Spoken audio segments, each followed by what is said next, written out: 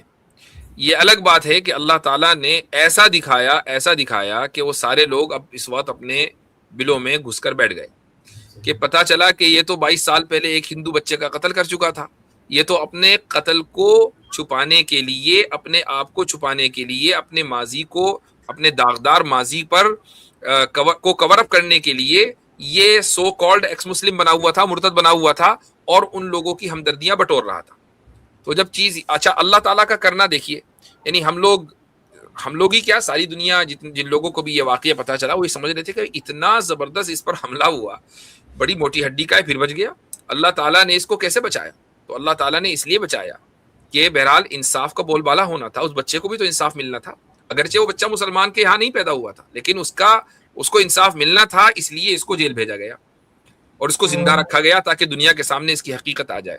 تو اس سے یہ پتہ چلتا ہے اسی ایک واقعے سے کہ یہ موومنٹ کچھ نہیں ہے. موومنٹ دیکھیں, موومنٹ کسے کہتے ہیں؟ مثلا آج کل انڈیا میں ایک کاکروچ موومنٹ چل رہا ہے بھائی. اب کاکروچ جنتا پارٹی میں آپ نے دیکھا کہ کتنے ملین لوگ آ گئے انسٹاگرام پر, بھائی 10 ملین آ گئے, بھائی 18 ملین آ گئے, بھائی 6 ملین, یہاں سے شروع ہوا 6 ملین, پھر 10 ملین, اس کے بعد 18 ملین, اس کے بعد اکاؤنٹ سسپینڈ. اس کو آپ کہیں کہ جب ملینز میں کسی کاز کو کوئی فالو کریں گے, چاہے وہ کاز کاکروچ جیسا ہی ہو, اس کو آپ کہیں گے کہ یہ موومنٹ ہے. آپ اگر ہندوستان میں مرتدوں کی لسٹ بنائیں, آپ کو کتنے مرتد ملیں گے جو سوشل میڈیا پہ ایکٹیو ہیں؟ 4 یا 5 یا 6, اس کے علاوہ نہیں ہے. تو 5-6 لوگوں کو آپ موومنٹ کہتے ہیں, اور یہ 5-6 لوگوں میں سے 4-5 کی تو ہم نے ٹانگ توڑی ہوئی ہے, یعنی علمی اعتبار سے. تو اس کو آپ موومنٹ کیسے کہتے ہیں؟ ان 5-6 لوگوں میں سے 4-5 اس لیے لنگڑے ہیں کہ ہمارے سامنے آ گئے تھے, اور 1-2 ابھی تک کے سامنے نہیں آئے, اس لیے لنگڑے نہیں ہو پائے. تو اس کو موومنٹ نہیں کہا جاتا. یہ پیڈ لوگ ہیں, ان کو باقاعدہ تنخواہ ملتی ہے, اور پیڈ اس طریقے سے ہیں کہ ایویڈنس اتنے کلیئر ہیں کہ لوگ آ کر خود ان کے حق میں کہ بھائی آپ 5 روپے سے مدد کر دیں, 10 روپے سے مدد کر دیں, لو بھائی پیٹریون, لو بھائی فلاں کا اکاؤنٹ. اور اس طریقے سے جو ہے وہ گزشتہ 3-4 سال سے سناتنیوں کو بیوقوف بنایا ہوا ہے اسلامو فوبیا کے نام پر, اور جو لوگ اسلام سے نفرت کرتے ہیں وہ ان کی گلک میں پیسے ڈالے جا رہے ہیں, اور اس کا کوئی نتیجہ نہیں نکلا. ان کی وجہ سے شاید ہی کوئی مسلمان اسلام چھوڑ کر نکلا ہو. ہاں, ان کی وجہ سے اسلام بڑا مضبوط ہوا ہے, یہ بات ہے.